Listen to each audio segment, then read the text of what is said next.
कि मुसलमानों को वोटर लिस्ट में नाम रहने नहीं रहने से डरने की कोई जरूरत नहीं है। थोड़ा सा लोगों नीचे कर लीजिए ना। संविधान के जरिए वोट देना हर उस नागरिक का, जो भारत का नागरिक है, उसका संवैधानिक अधिकार है।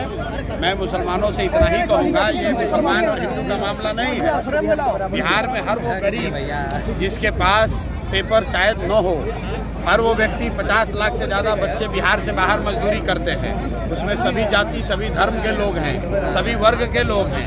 इसलिए घबराने की जरूरत नहीं है। ऐसा होता है, ये एक तरह से भाजपा का षड्यंत्र है। वो कोशिश कर रहे हैं कि वो लोग जो भाजपा के खिलाफ वोट दे सकते हैं उनका नाम काटा जाए, लेकिन ये नाम काट नहीं पाएंगे। अगर आपको इलेक्शन कमीशन अभी आपका नाम काटने का धमकी दे रहा है या आपको डरा रहा है, तो आपको लगे रहना है। चुनाव आते आते सबका नाम शामिल होगा, जिसका नहीं होगा उसके लिए हम लोग लड़ाई लड़ेंगे, सारे दल वाले लड़ेंगे। इससे डरने की जरूरत नहीं है। आप डरिएगा तो सब कोई डराएगा। अपने हक के लिए आपको खड़ा होना है और वोट देना सबसे बड़ा अधिकार है। कोई आपका वो अधिकार छीन नहीं सकता है। एक बात समझ लीजिए कि चुनाव आयोग को नागरिकता तय करने की का उनको अधिकार नहीं है। सुप्रीम कोर्ट का ये गाइडलाइन है, सुप्रीम कोर्ट का जजमेंट है। चुनाव आयोग किसी की नागरिकता नहीं तय कर सकता है। चुनाव आयोग का काम वोटर लिस्ट बनाना है, वोटर लिस्ट के जरिए चुनाव कराना है। अगर चुनाव आयोग ये कह रहा है कि वोटर लिस्ट ठीक नहीं है, तो चुनाव आयोग को जवाब देना है कि भाई 1.5 वर्ष पहले इसी चुनाव आयोग से पार्लियामेंट का चुनाव हुआ है, मोदी जी इसी वोटर लिस्ट से चुनकर प्रधानमंत्री बने हैं।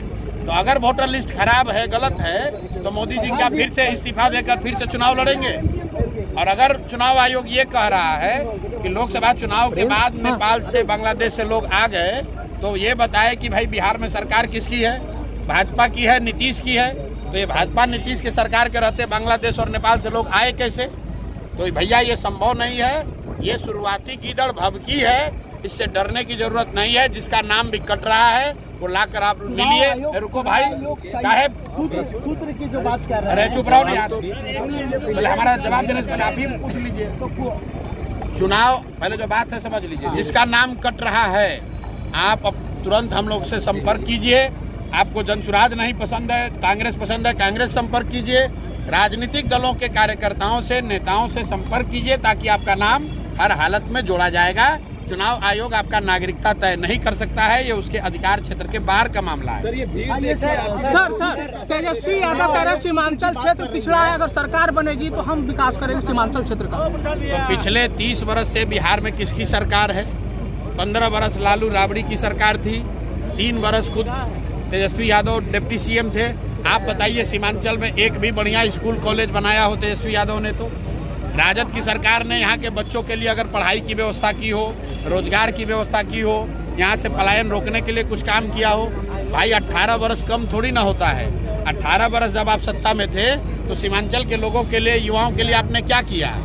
राजद वाले जो हैं ये मुसलमानों को अपना किरासन तेल समझते हैं, मुसलमानों को किरासन तेल समझते हैं। मुसलमान जो है वो उनके लालटेन में किरासन तेल बनकर जल रहा है। मुसलमानों के बच्चों का भविष्य जल रहा है और रोशनी लालू यादव के घर पर हो रही है। मुसलमानों के घर में तो अंधकार फैला हुआ है।